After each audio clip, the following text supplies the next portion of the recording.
快滚呐！滚开！滚开！滚开！滚开！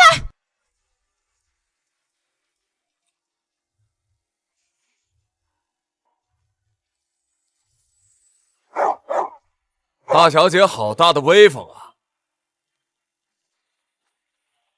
为了一个外人，对二小姐的狗动手。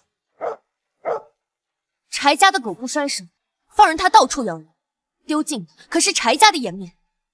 你确定要多管闲事吗？这事儿我管定了。哼，一个不得逞的大小姐，一会儿我要你好看。谢谢啊。没关系，菜我自己捡就行了。再见。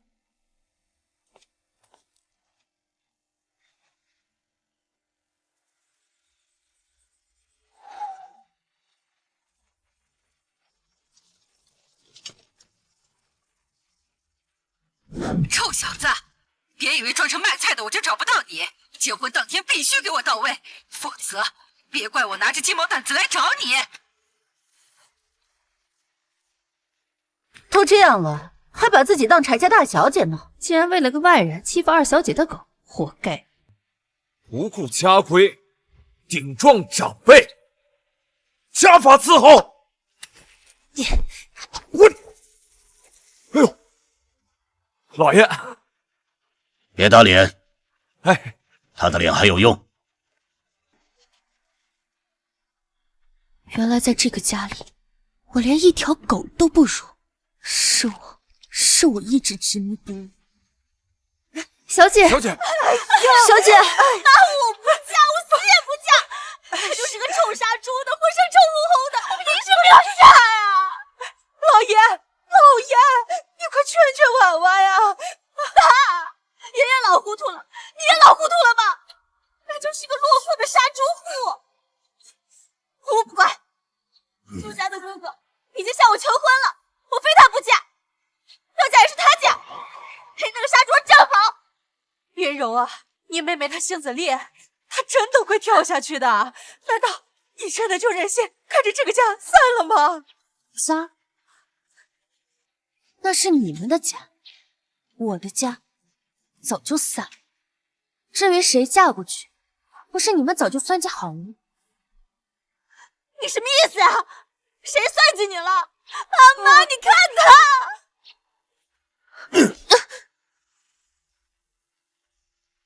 杀猪的方家，你嫁。所以我说，你们一家早就算计好了。闭嘴！这个家里还轮不到你说话。我也是您的女儿呀，我的婚姻难道就要被随意处置吗？在你心里，我到底算什么？够了！这个婚，你替也得替，不替也得替。我生你养你这么大，这点事情你做不到吗？我嫁，生养之恩，就让这桩婚事来还。从此以后，我柴云柔与柴家再无瓜葛。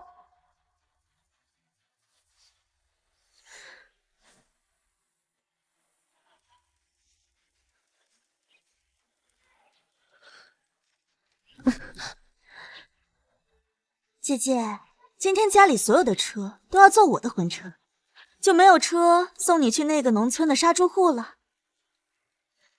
不过这里有辆3轮车，里面的鸡算是妹妹对姐姐添的新嫁妆。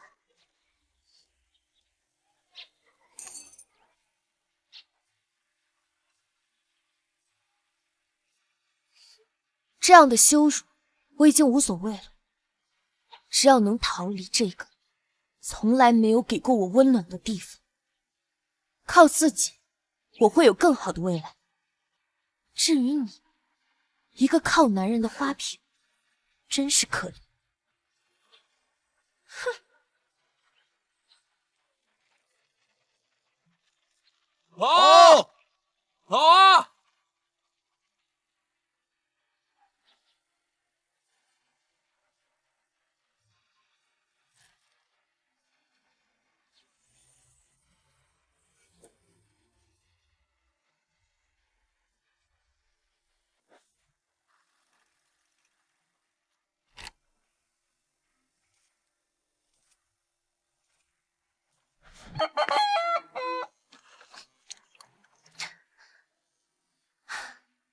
来都来了，至少先打个招呼。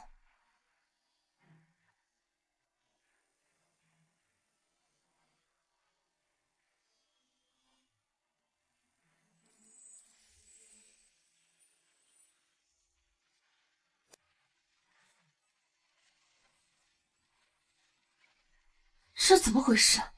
怎么那么大的排场？今年好漂亮啊！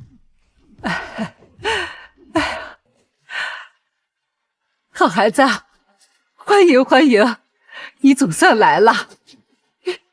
那臭小子呢？他没去接你啊？哎，别着急啊，我马上派人把那臭小子给抓回来。去。这方家娶媳妇儿，把最好的全拿出来了。这方家小子娶媳妇儿，怎么他没来？可说呢，这小子跑哪儿去了？时间太仓促了，本来啊，打算更隆重一些的。毕竟我是临时来的，这已经很好了，不仓促。虽然新郎没有来接我，没想到婆婆竟然对我这么好，这是我在柴家从来没有感受过的温暖。好孩子，咱们回家啊。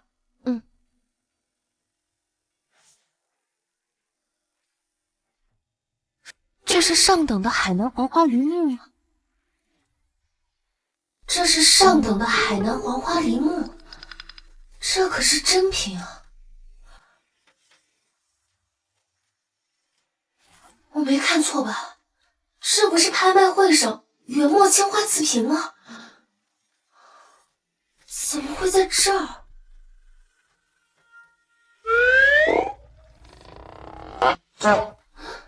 这狗盆竟然是宋瓷汝窑，这也太不可思议了吧！这都是老装修了，你们年轻人要是不喜欢呢，咱们随时可以换。不，很雅致，我很喜欢。路上辛苦了吧？菜已经准备着了，8大菜系，不喜欢吃咱们就换，厨子都备着呢。什么八大菜系？不知道你的口味，所以啊，都找来了。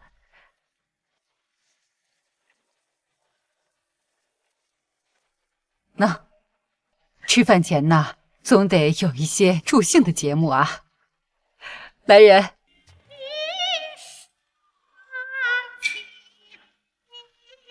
这不是京市最红的京剧演员李慕白吗？这都是我喜欢听的。你要是不喜欢呢，那咱们就换一个。啊？不用了，我们聊聊天就行。刚才那个真的是李慕白本人吗？我是在做梦吗？行，那咱们就好好聊聊，你喜欢就行。放开我！我说了我不。是你？妈，我不娶，我连人姑娘都没见，我娶什么呀？我。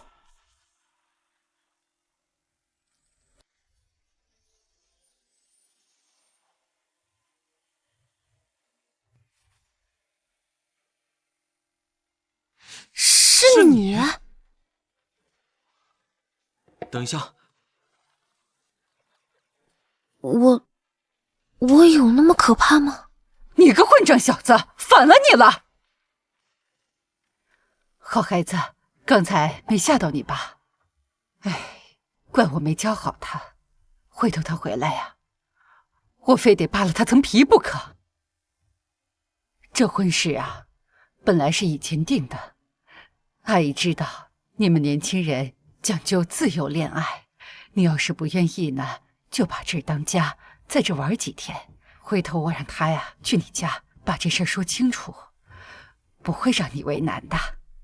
这比那个只有利益算计的所谓的家，不知道温暖多少倍，我又怎么会为难呢？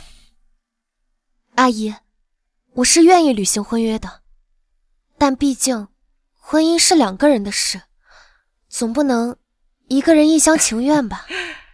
好啊，太好了，你愿意就行啊。回头那小子……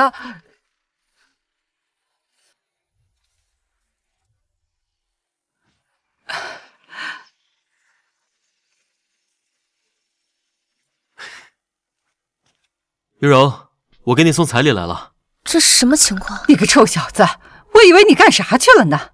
原来是给你办彩礼去了。你小子总算是开窍了。云柔啊，这里面的东西如果你不喜欢，你就跟若白要，要多少有多少，直到你满意为止。别介意啊，准备的有点仓促。这么多，杀猪这么赚钱吗？我们村儿讲究老礼，3书6礼，明媒正娶。但是你来的太着急了，来不及置办这些东西，我就想着先把钱扛过来。哎，你要是不喜欢这些，我拿钱去买你喜欢的。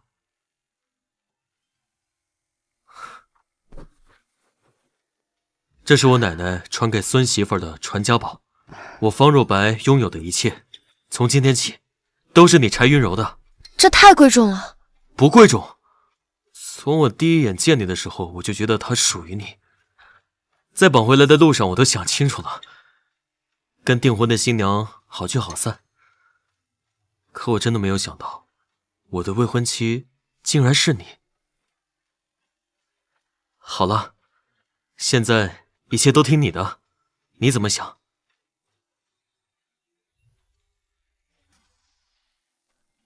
此刻，我感到被尊重，最真实的温暖，竟然来自阴差阳错的婚姻。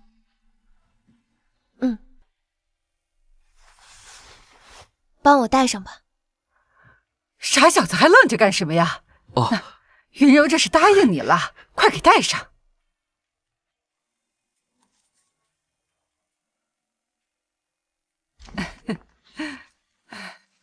光慢慢流淌，你在身旁就是天堂，每个瞬间都值得珍藏，是最温柔的时光，你的关心细致就像我的媳妇儿，看到那个蓝色的屋顶了吗？那是家里的生态养殖场。还有那片果林，那是家里今年新承包的果园。再远一点那边，看到了吗？发光的湖面，那是家里承包的鱼塘。这些都是我们家的，是我的，以后都是你的。若白，我很庆幸遇见的是你。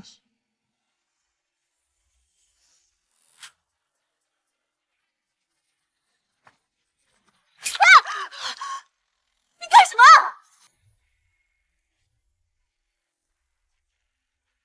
少奶奶，周家的规矩，新妇进门第一天需亲自去打扫庭院，为婆婆做午餐。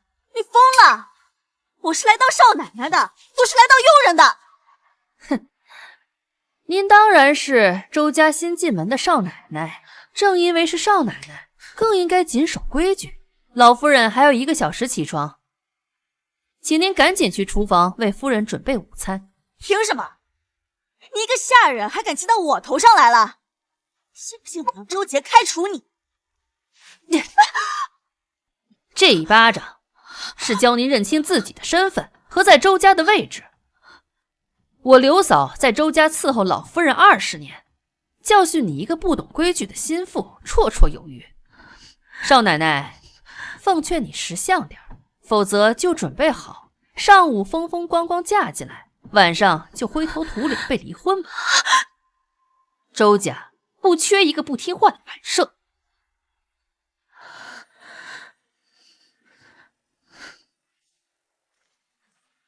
妈，燕窝炖好了，您尝尝。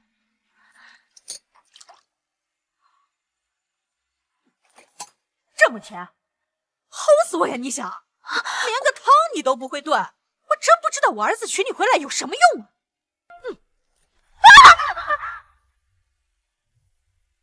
干什么？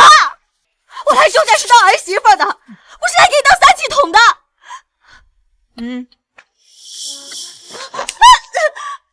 进了我们周家的门，就得守我们周家的规矩，否则你还不如个佣人。不然你滚回你们上不了台面的娘家去啊！忍，我必须得忍，现在回去就真的全完了。哼，对不起妈，我再去给您做一份。我看着他就倒胃口。刘嫂，扶我出去，我们外面吃。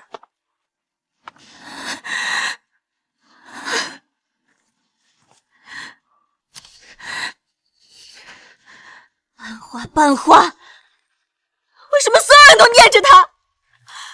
我倒要看看你嫁的怎么样。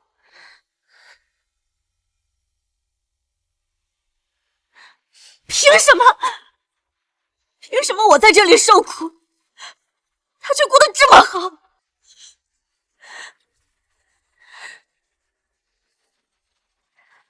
许旺，听说你最近着急借钱啊，或许我们能谈一谈。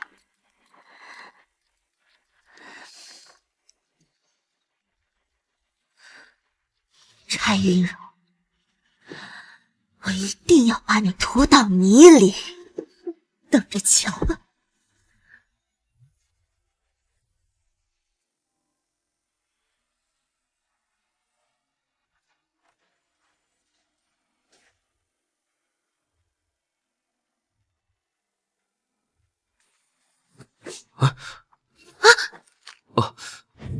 对不起啊，我不知道，忘记我结婚了。没事，你先把衣服穿起来吧。我已经穿好了。你干什么？其实，我还有一件东西没给你。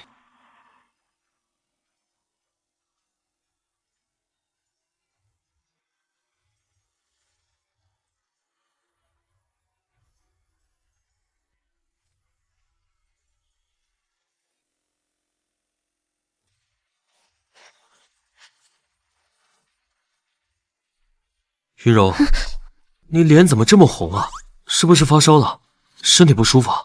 我没有，我只是有点热。这些是我近年来的收入。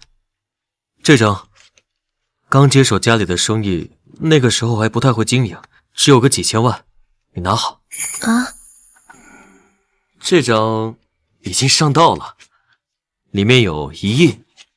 嘿嘿，这几张每张都是差不多，你拿好。我不会主动露富，但是对于你，所有事我都不会隐瞒。云柔，你怎么哭了？我是不懂浪漫，只会挣钱，但是我会给你时间做好准备，不会强迫你，一切以你的感受为准，好吗？好。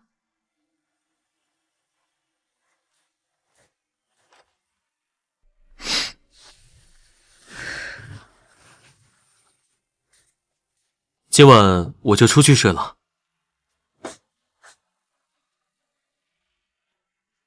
睡吧，媳妇儿，做个好梦。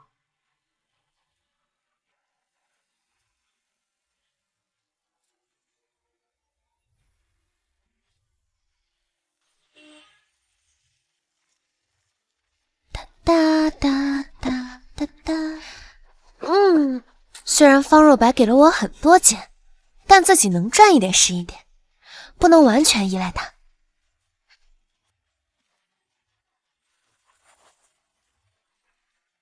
哎，云柔，刚接了个急单，A 市大饭店88号包房，时薪很高，接不接？接，我马上过去。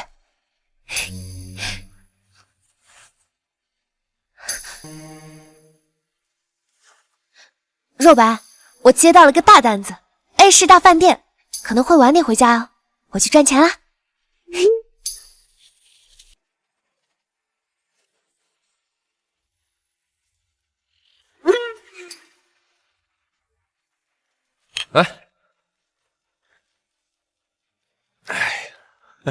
没想到柴婉婉居然嫁得这么好，老公竟然是周氏集团的太子爷周杰公子。一会儿校长来了，一定会为你感到骄傲的。都是缘分吧。哎，我不是记得柴婉婉的姐姐是班花吗？怎么没来？我已经叫人通知她了，应该快到了吧？哦，请问是谁点的家政服务？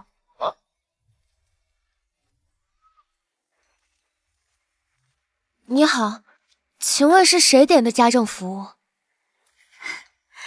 姐姐，你终于来了。大家别误会，我姐姐最近正在做家政保洁，我呢怕她耽误工作，所以就下了一单，让她带薪过来参加。姐姐辛苦啦。同学会，这是柴婉婉设下的圈套。保洁？我的天哪！咱们的班花现在竟然在干保洁？柴云柔，你不是在跟我们开玩笑吧？这也太掉价了！羞辱够了吗？我要去工作了。别急着走啊，来都来了，跟大家打声招呼吧。我是来工作的，不是来参加聚会的。我靠自己的双手挣钱，干干净净，没有什么丢人的。丢脸的是那些内心肮脏，只会用钱去衡量别人价值的人。柴云柔，你少在这里装清高，别以为我不知道你来干嘛，借着保洁的名义来这里偷东西。毕竟这里连一双筷子都价值连城，你一个穷人目光短浅，肯定是来偷东西的。徐旺，别冤枉人家。不过姐姐，你突然出现在这里，确实有点奇怪。老公，要不检查一下，万一丢了什么也说不清楚啊。有道理。保安，叫保安过来检查一下。你们凭什么污蔑人？凭什么搜身？知人知面不知心，我怎么知道你是不是见钱眼开？我们这是防患于未然。偷东西，柴婉婉和他妈才是最大的小偷。这单子不是早就结束了吗？怎么还不出来？奇怪。峰哥，不好了！怎么了？刚才宋霍顿说嫂子被人欺负了。敢欺负我媳妇儿？走！好。柴婉婉和他妈才是最大的小偷，偷走了我的爸爸，偷走了我的家，现在要把我的尊严偷走。你们除了偷和抢，还会干什么？你血口喷人！老公，他污蔑我和我妈，偷东西还转移话题。就是穷生奸计，我看他就是打着保洁的名义来这踩点的，必须搜身，把他控制住，搜！看他到底顺走了什么。你们没有权利搜身，这是违法的。等等，这镯子，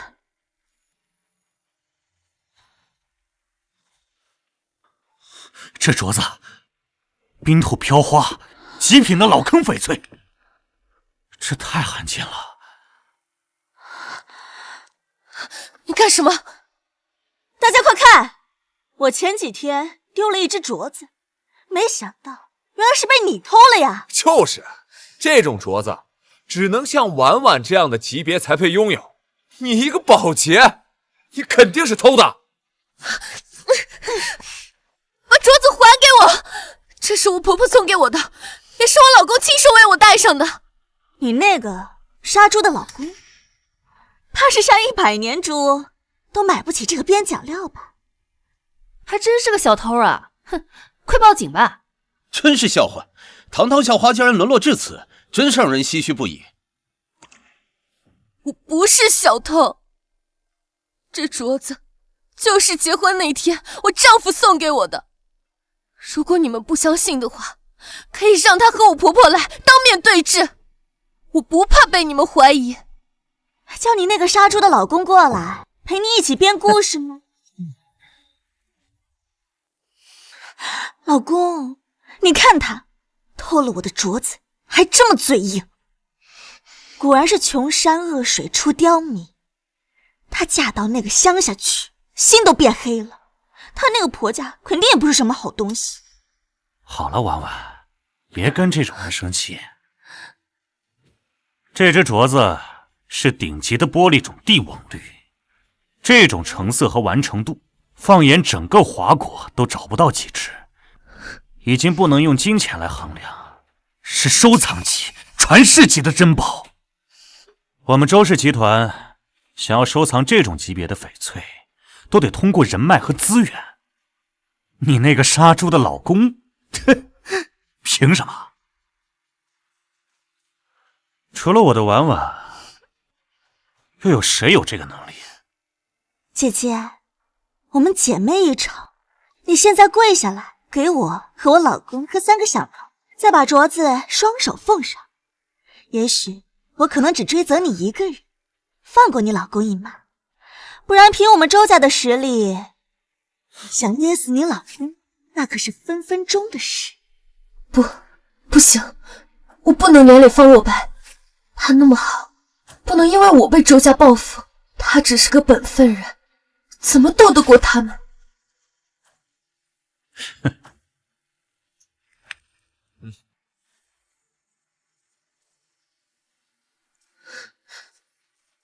哎呦，不好意思啊，手滑了。不过没关系，正好能让你道歉的更深刻一些。我们的班花应该不介意跪在这上面道歉吧？啊？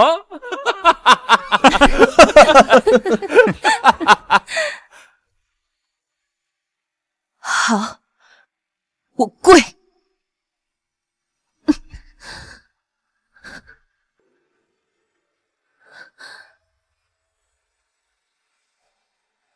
谁敢动我的女人？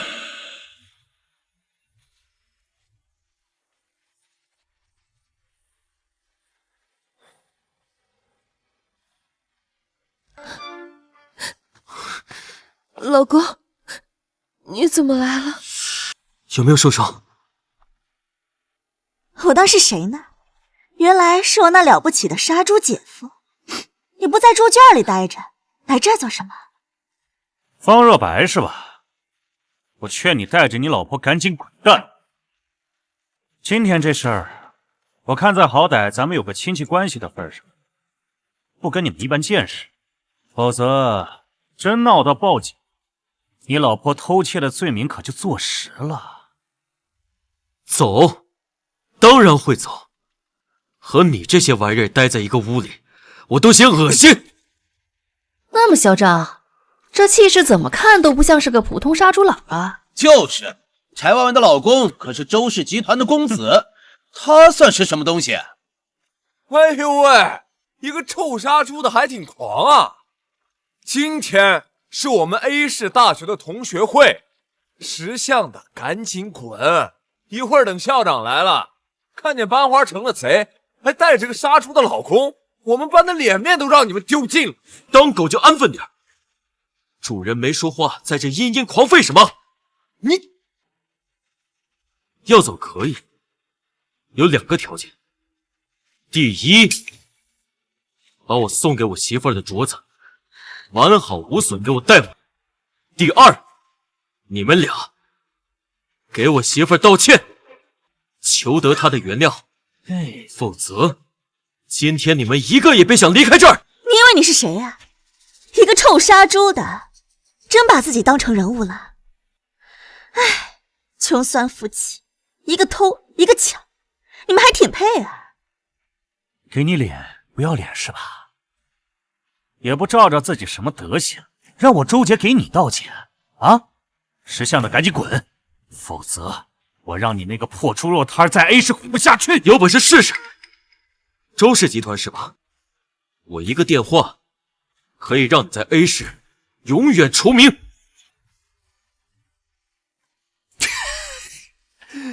一个破猪肉佬也敢望谈让我周氏集团除名，也不看看自己是什么德行。哎，我周氏集团的名字从你的嘴里说出来都是一种侮辱，你连给我提鞋都不配。真是穷山恶水出刁民，还在这里胡搅蛮缠。大家看见了吧？他们拿不出证据，还在这装腔作势的吓唬人，还说什么你送给他的，谁信啊？不就是看这个镯子贵，想要抢走吗？是不是装腔作势？一会儿便知，一个电话就可以解决。这镯子是我奶奶留给唯一孙媳妇的传家宝。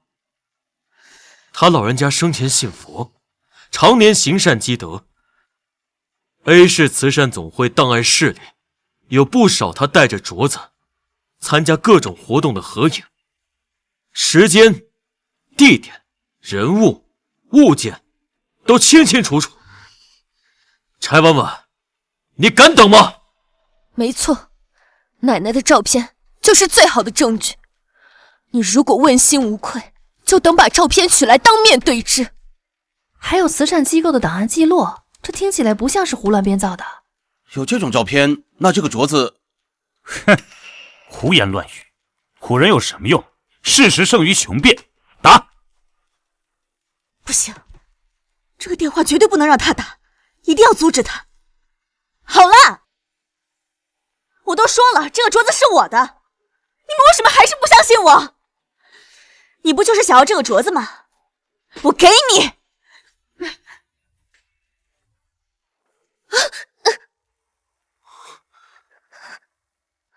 云柔，你的手……柴婉婉，你竟敢毁镯伤人！吓死我了，姐姐，是你没拿稳，摔伤了自己，你还想讹我呀？既然姐姐这么喜欢，那我就施舍给你。现在我给你了，还不拿着东西赶快滚，别在这丢人现眼！保安，把他们两个给我轰出去！我不走。柴婉婉，你不敢等证据来了，不就是因为你心虚吗？偏要等到你谎言被揭穿的那个时候。你胡说，谁心虚？明明是你拿了镯子还不走，怎么？我看是你想讹我吧？柴云柔，你看看你自己现在什么样子，等一会儿校长就要来了，非要在这里恶心大家，让大家难堪吗？哼，都是同学，赶紧走。对不起，让你跟我一起丢人了。没有，既然是校长，那就肯定能明辨是非。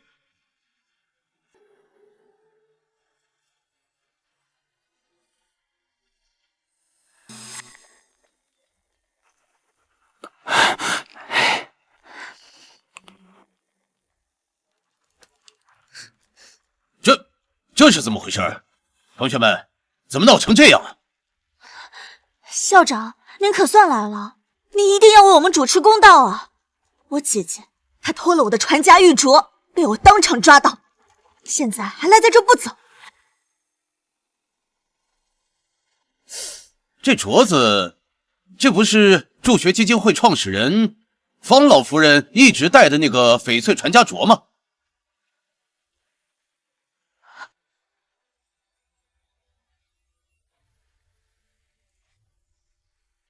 这不是助学基金会创始人方老夫人一直戴的那个翡翠传家镯吗？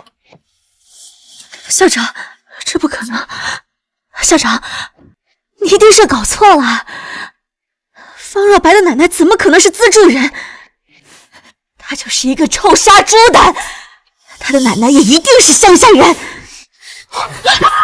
给我闭嘴！我不允许你这么说她的奶奶。你敢打我？打得好！柴婉婉同学，你刚才的言论不仅仅是对同学的人身攻击，更是对毕生从事慈善行业、德高望重的老前辈的严重侮辱。我们学校可不允许有这样卑劣的言行。校长，这是不是有什么误会啊？方若白她确实是个杀猪的，这是我们都知道的事。他奶奶怎么可能是学校的资助人呢？误会。方老夫人一生低调行善，捐助的学校学生不计其数，咱们学校只是其中之一，可比那些每天只知道挥霍无度、眼中无人的纨绔子弟要强上100倍。今天我在这说明，谁要是跟他们过不去，那就是跟学校过不去，就是跟我校长过不去。你马上鞠躬道歉，不然我马上回去建议校董会，拒绝向相关企业输送人才。你们也休想再从学校得到任何的好处和利益。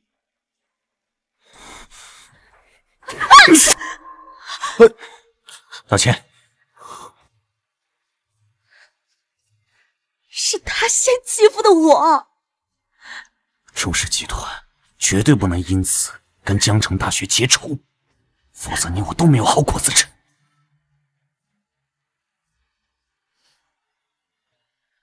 对不起。云柔，我现在就送你去包擦。我的爱只能够让你一个人独自拥有，我的灵和魂魄不停守候在门口。方若白，这等羞辱，我一定会报复回来的。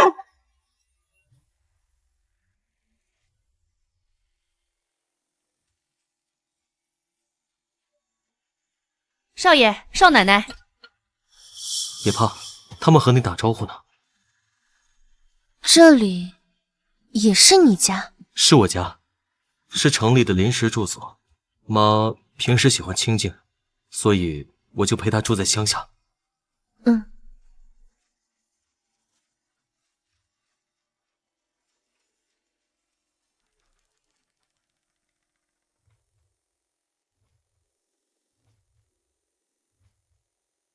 有点疼啊。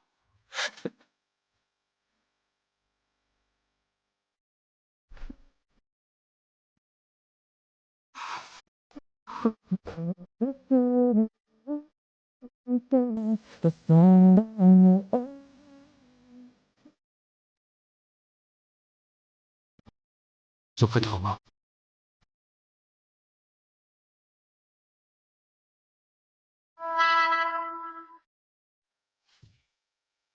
媳妇儿，对不起，是我来迟了，让你受委屈，还受了伤。你打我吧。干什么呀？你快起来，快起来！这事不赖你，谁也没有想到会这样。快！不行，那你受伤就是我的错。不漏财，是因为因钱而来的人都不纯粹。今天反而让你受了伤。媳妇儿，你就打我几下吧，不然我心里过意不去。你确定不起来？嗯。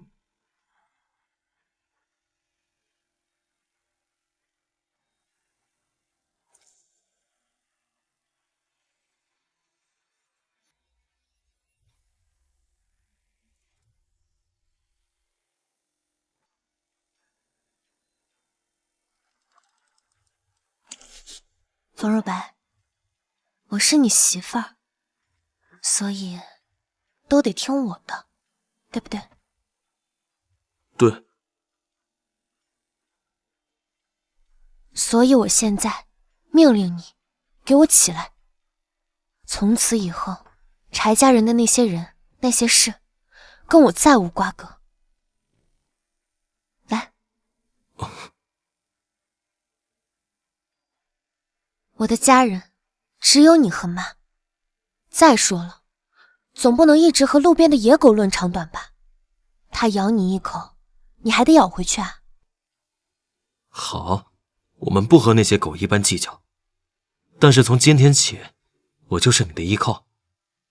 以后，你哪怕是把天捅破了，我也跟你站在一起。以后啊，有气别憋着，想撒就撒出来。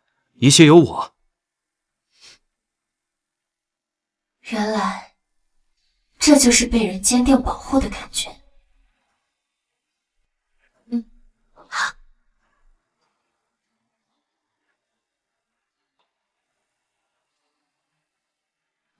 A star calls at night. I saw you in the sky. 生命的插曲，短暂绚烂。A star calls at night so bright. I saw you in the skyline. 一次又一次，悄悄离我远去。没有方向的钟在原地，时间缓慢拨动着地。你个混账东西，在外面嚣张跋扈，惹是生非。你知道酒店的事儿传出去多难听吗？周家的脸都被你丢尽了，现在股价已经出现了波动，就是因为你目中无人，在酒店里闹得人尽皆知。最近给我夹着尾巴做人，别再给家里惹祸。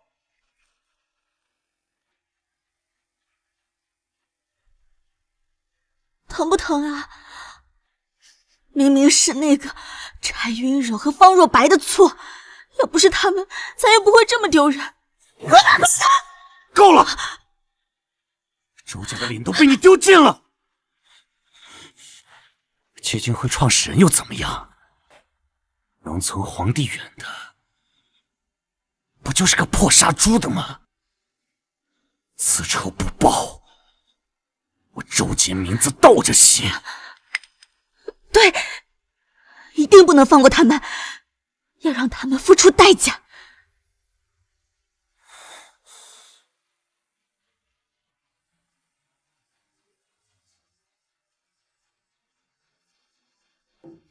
柴云柔，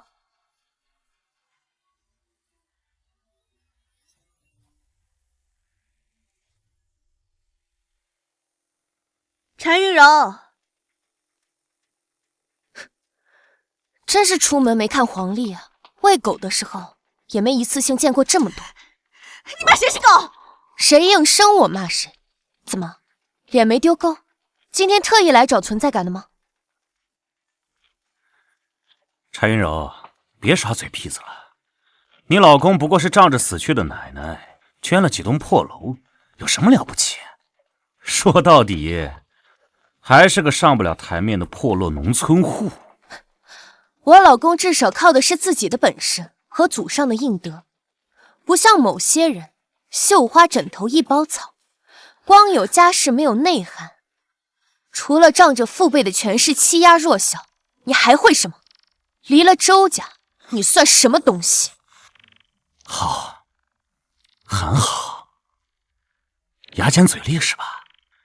今天我就让你看看老子的厉害！都给我听好了，看见那块坟了吗？嘿，就是方若白他奶奶的坟。今天我就让你看看什么叫仗势欺人！给我挖！周姐，你敢！给我挖！周姐，你敢！我看谁敢动！想动奶奶的生息之地，先从我身上跨过去！我的好姐姐，你真的以为能护得住这块破坟？跟他废什么话呀？把他拉开，继续挖呀！你们松开我！陈婉婉、周姐，你们会遭报应的！报应？这就是报应！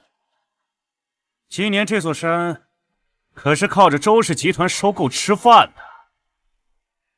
今天别说挖一座坟了，我就是把这座山平了，我看谁能怎么样？啊？姐姐，别挣扎了，就让你眼睁睁的看着你婆家最后的体面是怎么被我踩在脚底下的。我告诉你，这就是和我作对的下场。哪个不开眼的龟孙子，敢到老娘的地盘来撒野，敢挖我们方家的祖坟，你们活腻歪了是吧？大白二黄，给老娘撵！等等我！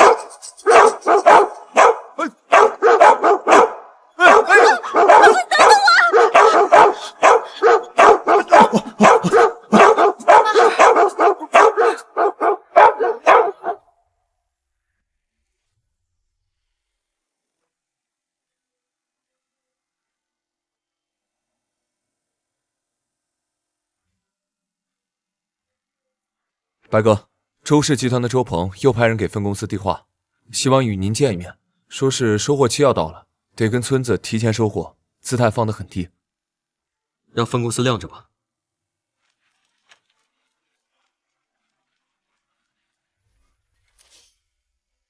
村长，怎么了？若白，不好了，你快回来吧！有一大帮人开着车往后山那边去了，看着好像闹事，跟云若和婶子好像起争执，吵得很凶。我先带人过去，你快点回来。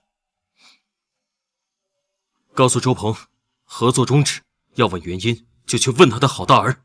回村。妈，婆婆，你怎么来了？好孩子，没伤到你吧？幸亏我巡山来了。哼，这群该杀的王八羔子，竟敢欺负到我们的头上，还敢动祖坟，看老娘扒了他们的皮！不是有棍子吗？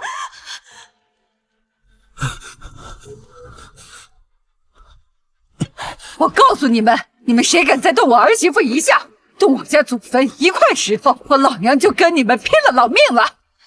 把这疯婆子给我按住！我看他怎么嚣张！不要动我婆婆，有什么事冲我来！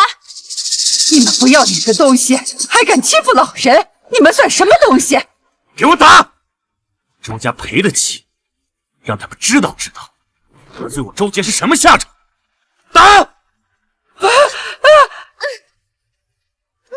住手！你们别打我儿媳妇儿，有本事你们冲我来！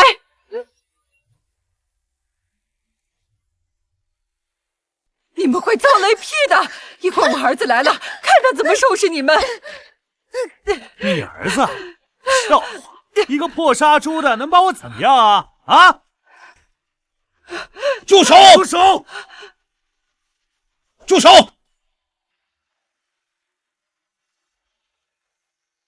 你们是什么人？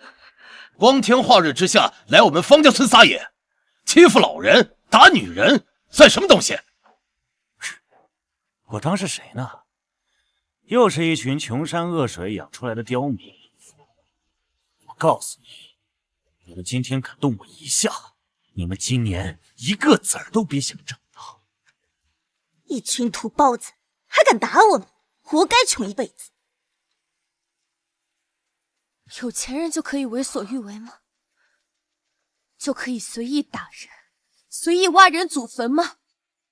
这就是你们有钱人的教养吗？我们种地怎么？我们靠自己的双手吃饭，干干净净。往上数3代，谁家不是农民出身？你们周家是喝西北风长大的吗？你们不吃饭吗？说得好，方家媳妇儿说得对，农民怎么了？有几个钱就了不起，就可以随便欺负别人吗？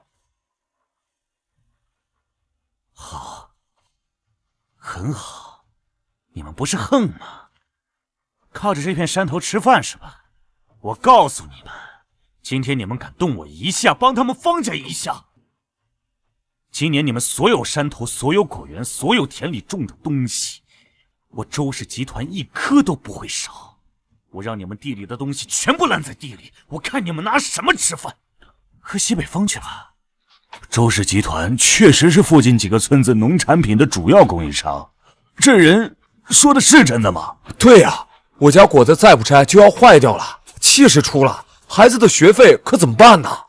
是啊，是啊，我来教教你们乡下人，什么叫顺势而为，没有钱就赶紧滚！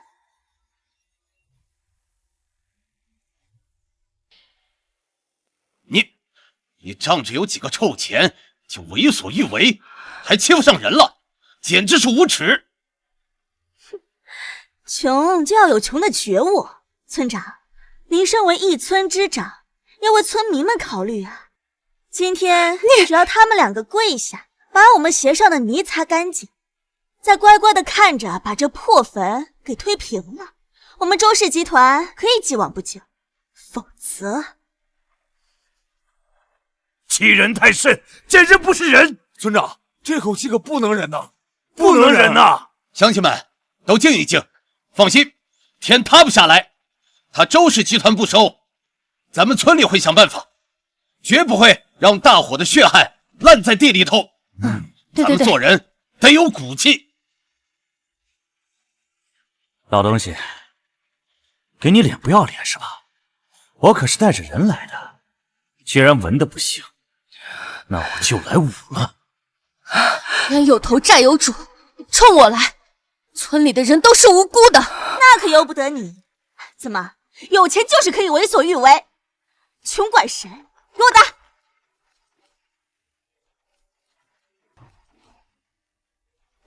我爸怎么这时候给我打电话？天高皇帝远的，难道……哎，爸，怎么了？混账东西，又给老子闯什么祸？现在人在哪？是不是想让周家彻底完蛋呢？立刻给老子滚回来！爸，不是，你怎么？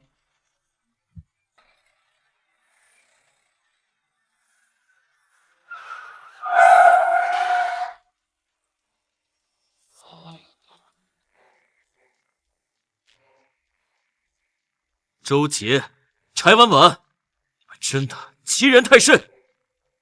今天没有一个满意的交代，休想离开这座山！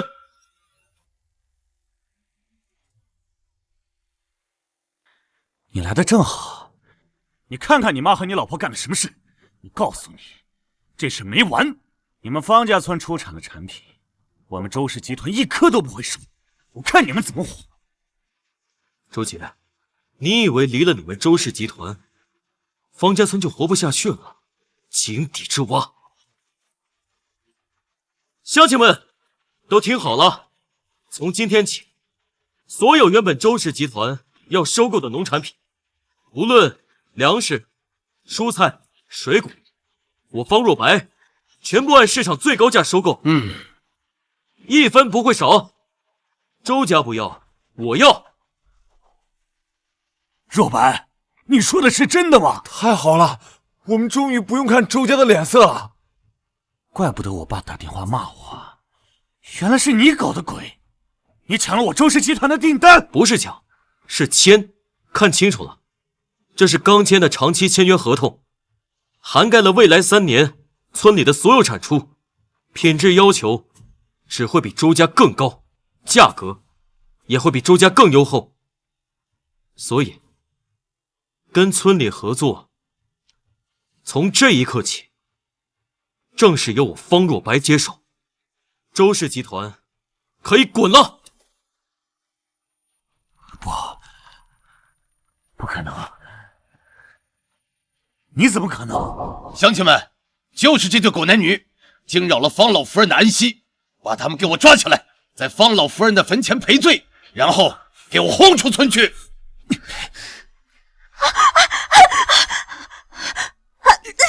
你是周氏太子爷，你不敢这样对我！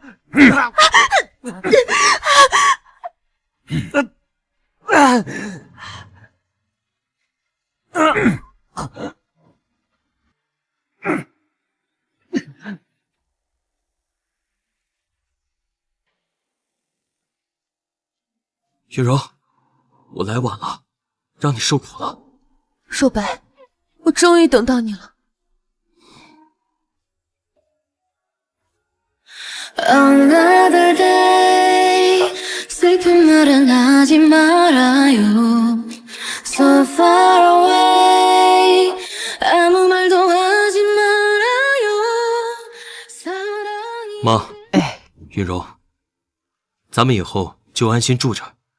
乡下老宅我会派人照看，但那边毕竟人手缺少，我害怕哪个不长眼的再去骚扰。这里环境好，也安静。对啊，妈，我会偶尔陪您回去看看的。妈懂，城里挺好的，咱们楼下还有个大公园，听说那里有好多阿姨在那儿跳广场舞，正好啊，妈妈也交几个新朋友，这样也不寂寞。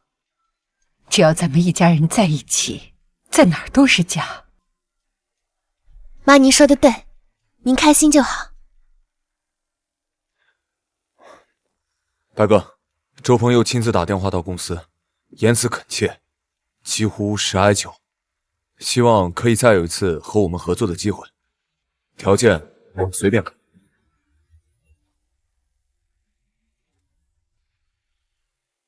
条件我们随便改，你看。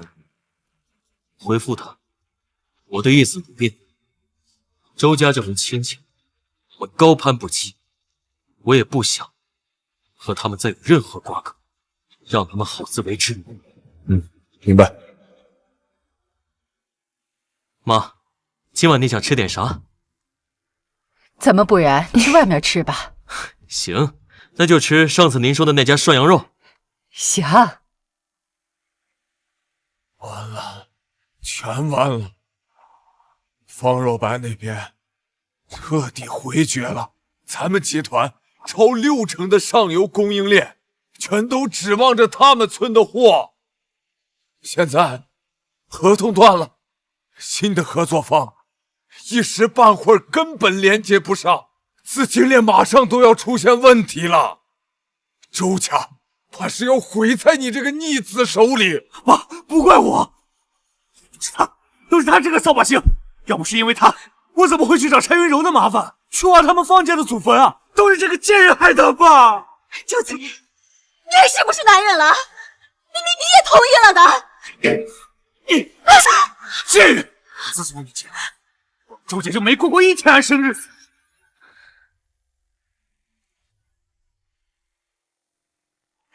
你不是人！哎呀，家门不幸，真是家门不幸啊！我的儿啊，你怎么对孩子下这么狠的手？这跟孩子有关系吗？都是柴婉婉那个丧门星，自从他进了这个门，我们这个家就没有消停过。一天到晚都是你惯的臭毛病，慈母多败儿。哼！儿子，这种祸害我们一定不要留了，必须离婚。我们周家不能再被他拖累了。离，肯定要离，但是现在不是时候，要找一个合适的时机，不能让他乱说话。等时机一到，再让他净身出户。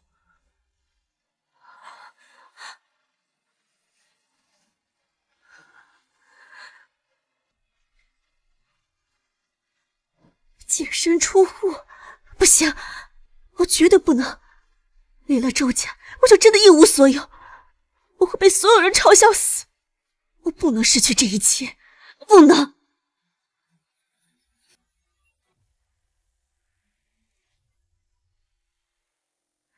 妈，全完了！周姐她要跟我离婚。什么？怎么会这样？到底发生什么事了？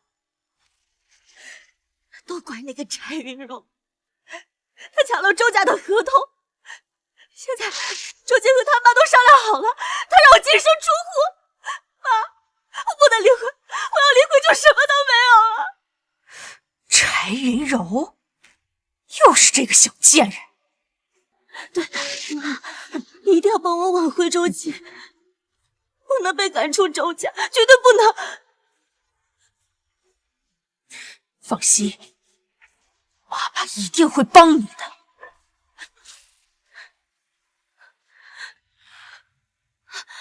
爸，你可算来了，你要为我主持公道呀！周姐她要跟我离婚，让我净身出户，我可怎么活呀，爸？哎呀，婉婉，不是爸不帮你，周家你是知道的，他们看重的只有利益。爸恐怕无能为力呀。爸，我知道他们看重利益，但是姐姐她不一样呀，她最看重亲情了。要是方若白高抬贵手，周家的危机就解除了，我的婚姻就保住了。求求你了。唉，好吧，我试试。但是婉婉，自从上次替嫁以后，你姐姐对我这个爸爸彻底就是死心了。想要和他心平气和的去谈，让他帮忙，成功的几率恐怕不大。我有办法，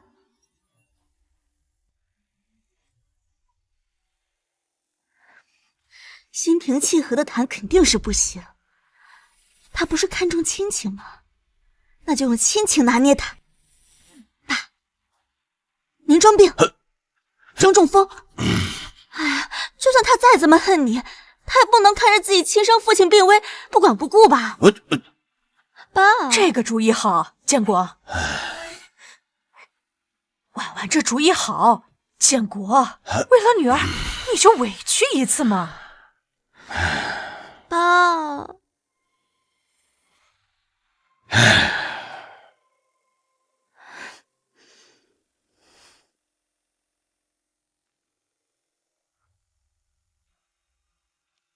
合同的事情忙了那么久，终于可以抱抱你了。急什么呀？一辈子还很长，我们还有很多时间。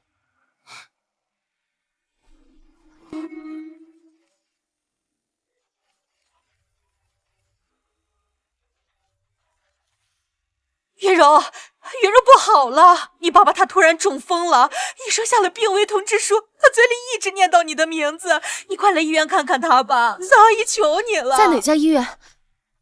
我马上过来。虽然他以前对我不好，可毕竟他养过我，现在人都已经病危了，我总不能真的连最后一面都不见吧？我明白，无论你做什么决定，我都会支持你。周家那边，我会把态度放软，派人和他们接洽。只是，他们不能再欺负你了，因为没人再能强迫你做你不愿意做的事情。谢谢你。不用说谢谢，我是你老公，共同进退，是我应该做的。只是，我要准备点东西。什么？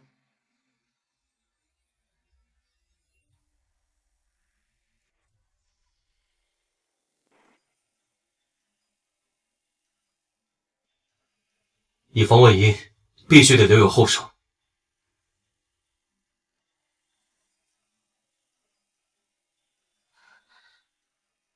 柴云柔，你终于来了，你看看你把爸气成什么样子了。就是因为你，才急火攻心中风的。唉，又是家庭矛盾，都把老人气进医院了。现在这些年轻人啊，你胡说什么？我怎么气他了？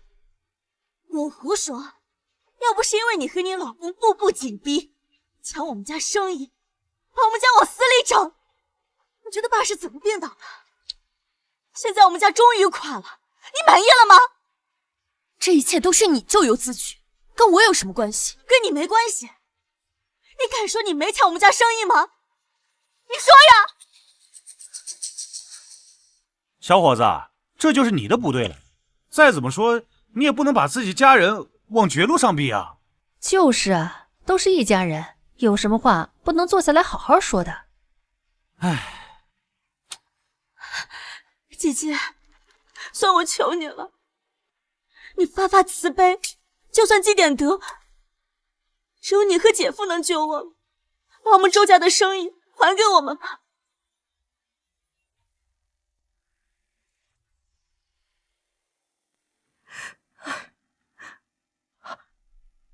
云柔，你可算来了。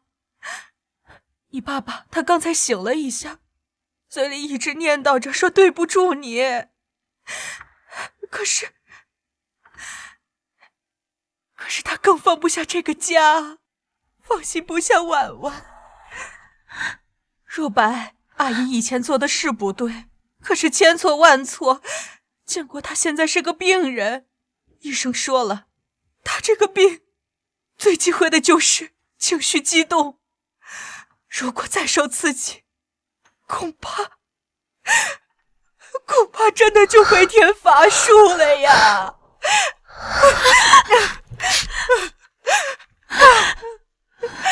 三阿姨，求求你们，把合同还给周家吧。不是为了周家，是为了救你爸爸的命啊！你难道真的就眼睁睁的看着你爸爸被你们逼死吗？唉，这当女儿的心也太狠了。是啊，老人家都这样了，还有什么过不去的？够了，是非对错，不是靠在这里哭喊就可以解决的。他既然病得那么重，我们作为晚辈的，于情于理，也该进去看看。等等！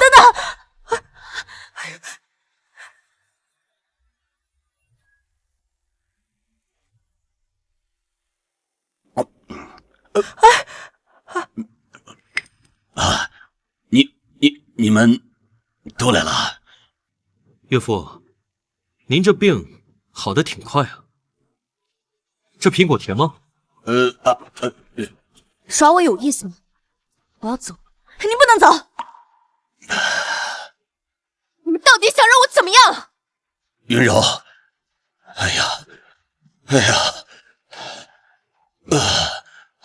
云柔，是爸不对，爸不应该骗你过来，但是我也是实在没有办法了，才出此下策的。我还记得呀，你小时候有一回发烧，烧了好几天呢，烧得你迷迷糊糊的，你就一直在喊要爸爸，要爸爸。我陪了你整整1个晚上。其实那个时候，爸的心里还是有你这个女儿的。现在说什么都晚了，我没有尽到一个当父亲的责任。但是做一个父亲，我就想跟自己的女儿说点知心话，聊聊天儿，难道这都不行吗？若白，就听他再说几句吧。好，我陪你。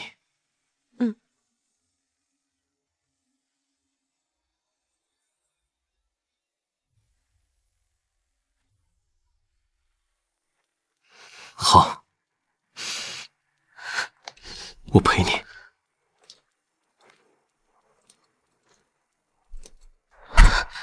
你们怎么样了？你这苦肉计到底行不行啊？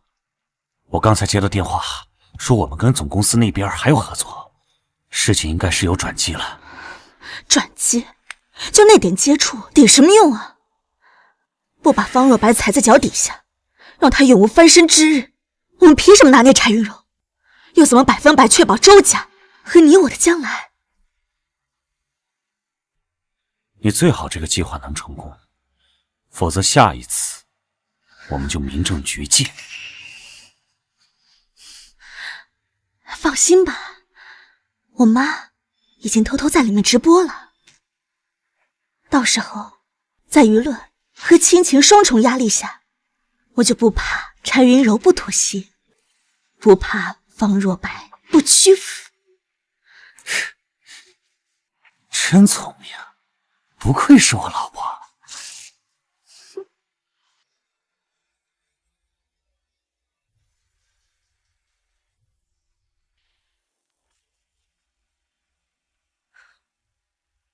柴云柔，敢欺负我女儿，今天就是你身败名裂之日。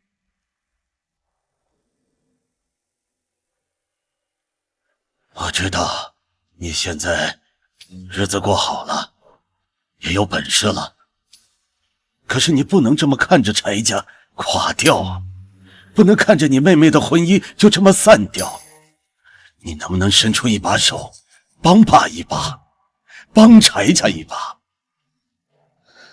就算报答我对你的养育之恩。爸，您说的养育之恩我记得，所以今天我来了，但恩情不是这样毫无底线的勒索。方若白是我的丈夫，他的一切努力和成就都是他和方家的，我没有任何立场，也绝不会为了柴家的一己私欲去伤害我的丈夫和我婆家的利益。这件事没有任何商量的余地，你们没有给我的东西，方家给了我。做人要懂得知恩图报，做夫妻要同舟共济。你不孝之女，我就白把你养大了吗？啊！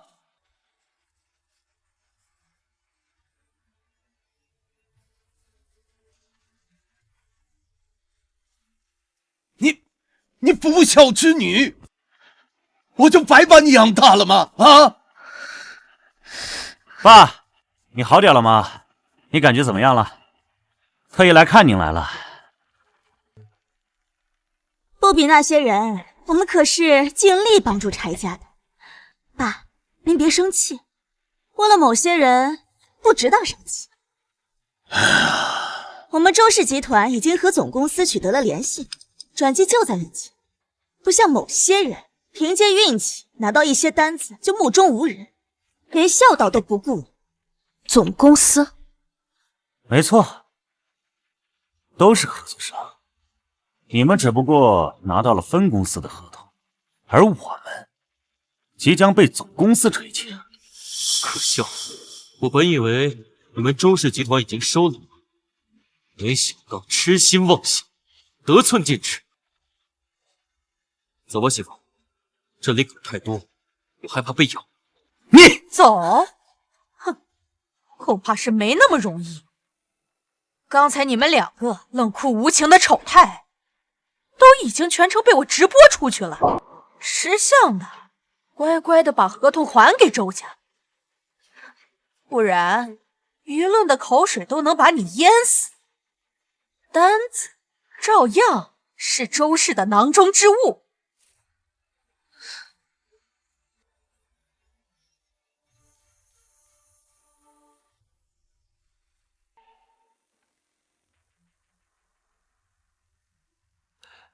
朱莉先生，您看，这是我们根据贵公司的要求重新拟定的合作细则。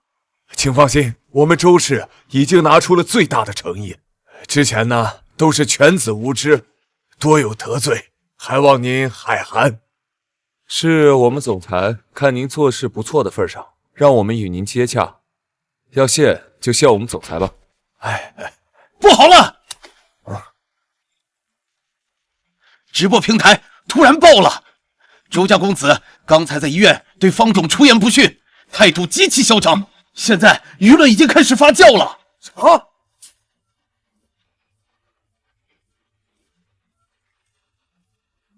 看来贵公司的诚意和我们理解的不太一样。这个成事不足败事有余的逆子，朱莉先生，请您息怒，我这就去清理门户。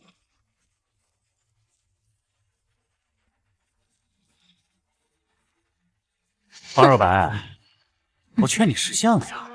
现在跪下给我爸，给我磕头道个歉，说不定我心情好，还能求我爸呀从指缝里抠点份额给你们方家，保你们一条活路。否则，等总公司的合同一到，你们就等着喝西北风吧。周姐，你确定要一直这样对我出言不逊吗？你爸周鹏辛苦了半生，做事倒还算周全，怎么生了你这么个儿子，这辈子算是有了。你什么意思？你敢说我爸？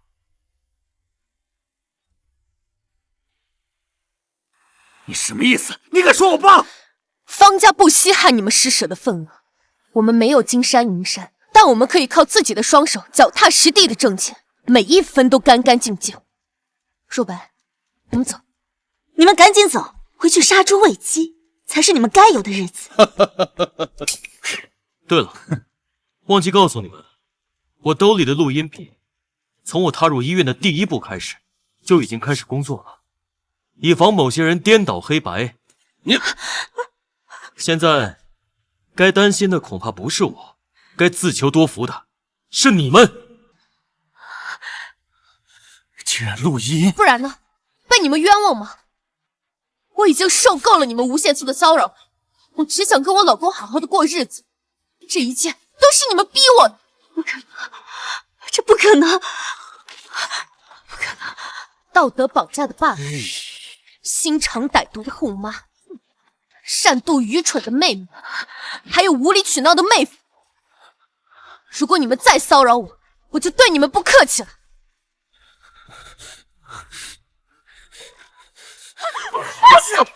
都是你个丧门星扫把星！要不是因为你，我怎么会被抓到把柄？都是你害的，都是你！我杀了你！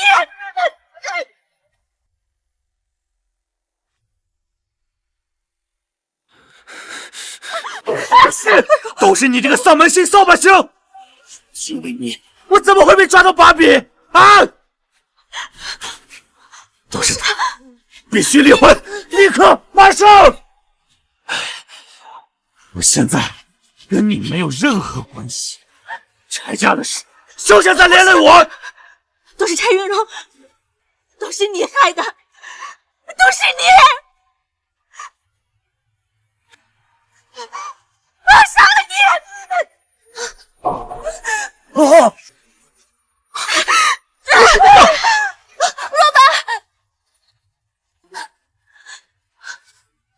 老板，祖才，你怎么了，祖才？祖才，你们两个混账东西，对总裁干什么了？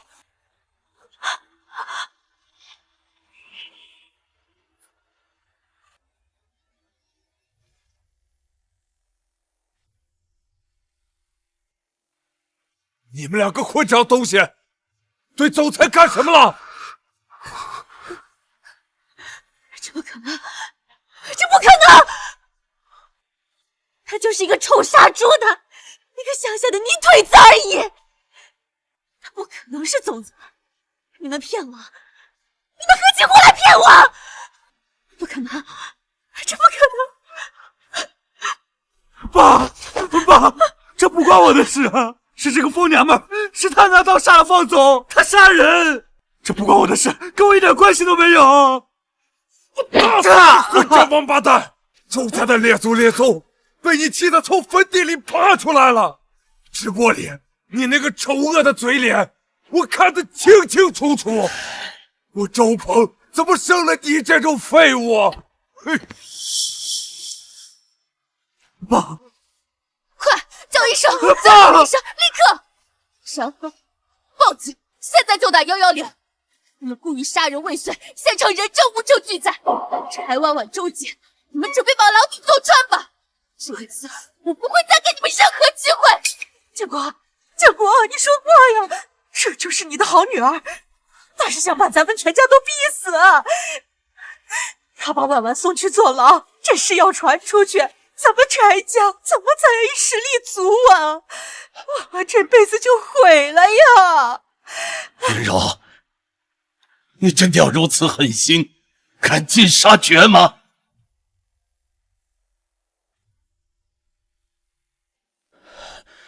云柔，你真的要如此狠心，赶尽杀绝吗？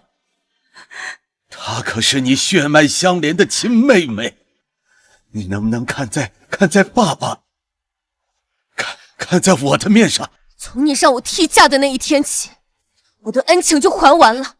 你的虚情假意，我已经看透了。再见的时候，希望是在你的葬礼上。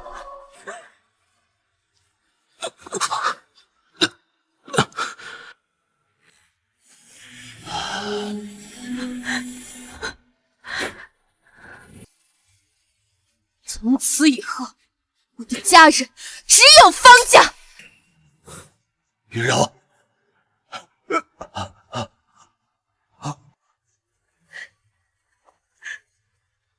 建国，医生，救命啊！救命啊！哎呀，建国，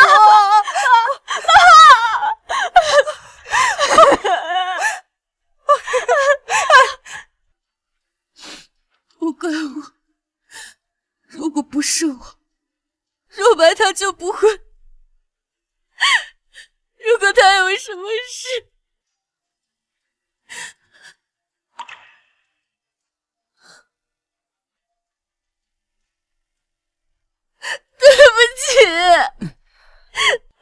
是我不好，若白为了救我。好孩子，不哭啊，咱不哭啊，妈也知道了啊。这件事情，妈都已经听说了。若白她做得对，保护自己的媳妇儿是天经地义的事儿。她没错，你更没错。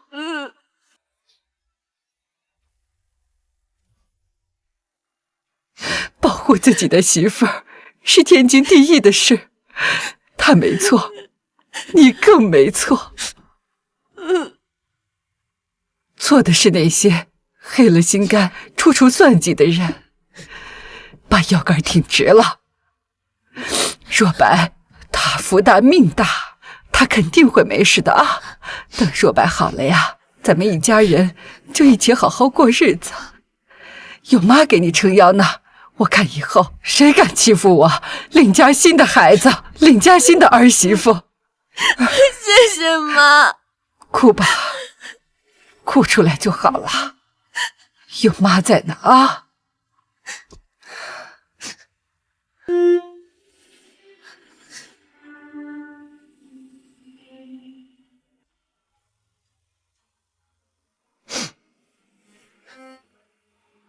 若白，我以前觉得我的人生就像浮萍，无依无靠。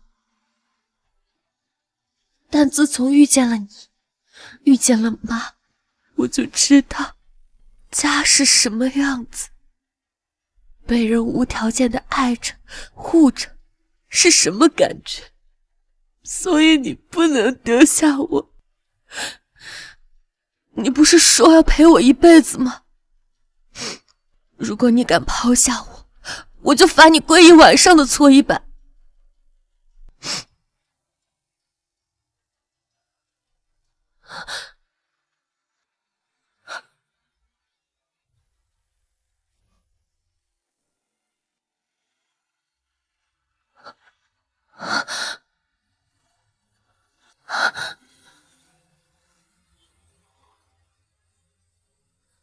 柔，我这人命硬，阎王爷估计也怕你，知道我要跪搓衣板，就赶我回来了。若白，你醒了，你真的醒了。你伤口还疼不疼？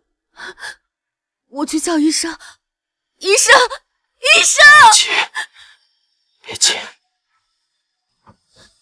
别急。刀子看着扎得挺深，但其实大部分的力道都被口袋里的录音笔和钱包挡住了。就是刀口还有点疼，你放心，你老公福大命大。好了，不哭了，我们好好的在一起。是否你从未有过荆棘？没事了。看似空旷之地。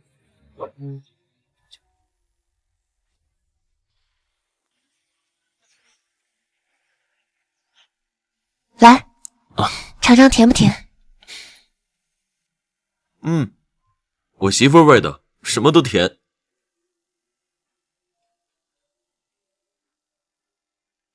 这段时间你辛苦了，都没好好休息。等我出院了，一定好好补偿你，带你去动物园，就我们两个。你先把伤养好再说吧。只要你好好的，比去哪儿都强。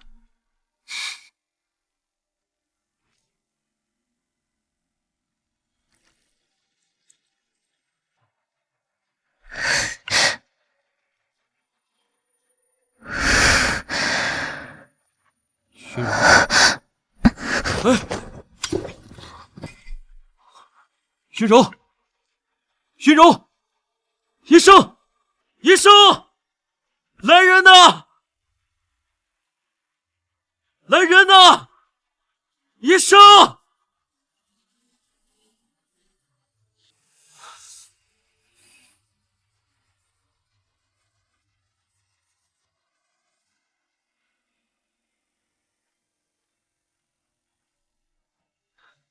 方先生，别担心，方太太没事。她这是典型的早孕反应，再加上最近劳累和情绪波动大了点。还有，恭喜二位，你们要做爸爸妈妈了。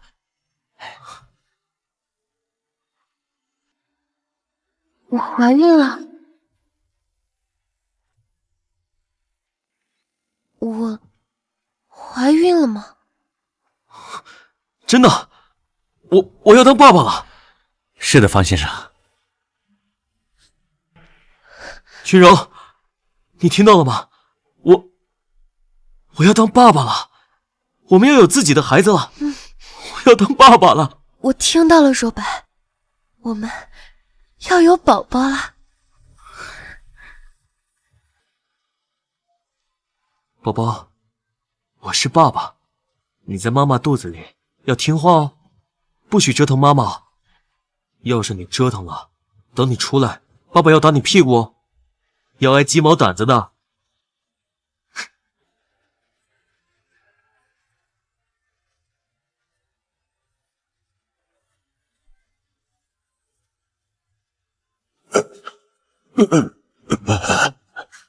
云柔，我们能不能说句话？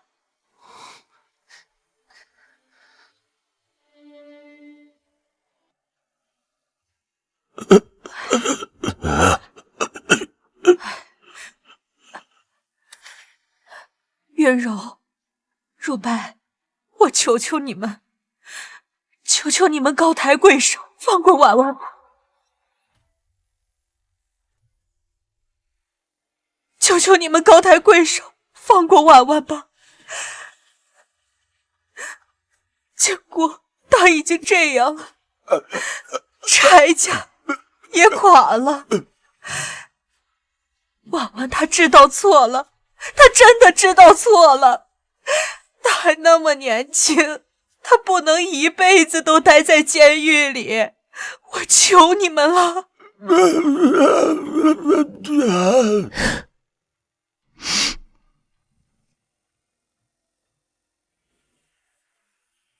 云柔，不管你做什么决定，我都支持你。我们的家就是你最坚实的后盾。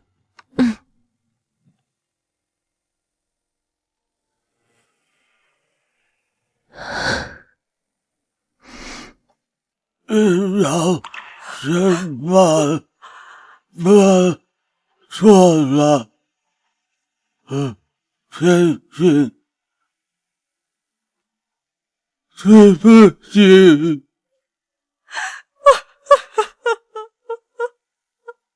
原谅婉婉。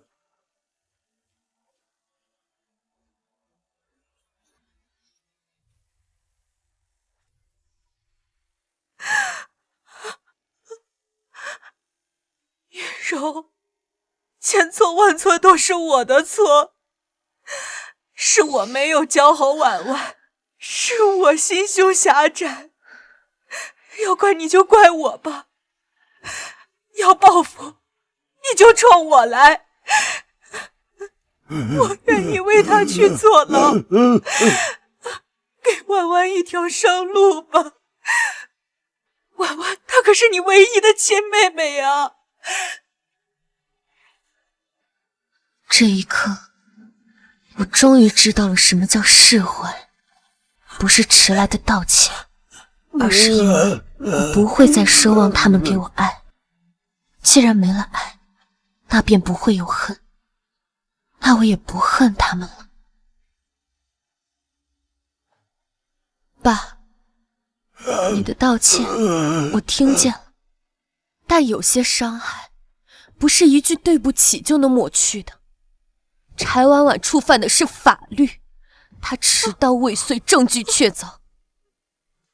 他必须要为自己疯狂的行为付出代价，法院该怎么判就怎么判，这是他应得的教训。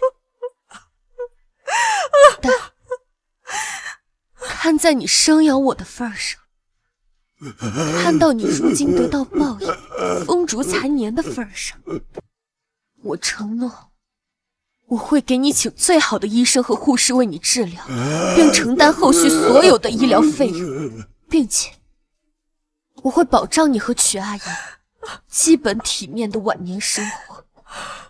这是我为你做的最后一件事了。从此以后，你我之间恩怨两清，再无瓜葛。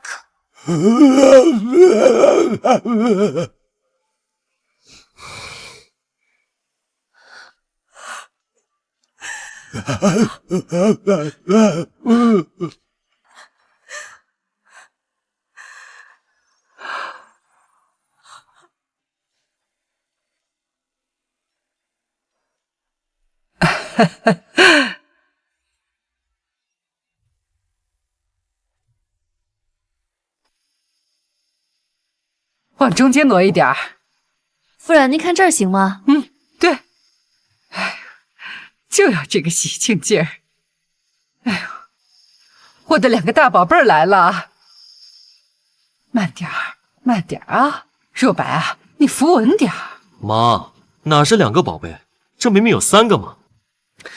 别给我皮，不扶好我儿媳妇，看我怎么收拾你！妈现在眼里啊，只有你和她的乖孙儿，我这个儿子都快失宠了。那是自然，我们呀，现在可是家里的大熊猫。乖孙子，一会儿啊，我们要拍一张漂亮的照片，你可不许折腾妈妈啊！让爸爸妈妈和奶奶拍一张特别漂亮的全家福。坐。妈，您也坐。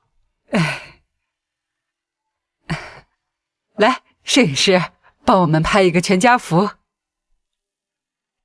好，3位请看镜头，笑容非常棒。方先生，你可以再往太太那边靠一点。对，很好。媳妇儿，亲大熊猫，翻翻。什么？太完美了，保持这个状态。1、2、3。那就看我陪你一辈子吧。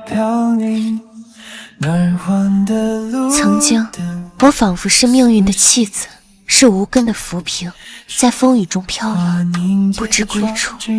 直到遇见你们，我才真正懂得，家是铠甲，亦是软肋，是黑暗中的灯塔，是无论外界多少狂风暴雨，都让我安心停靠的彼岸。爱，拥有治愈一切的力量，也能让人变得无比坚韧和勇敢。未来，我们一家人会紧紧相依，永远这样幸福下去。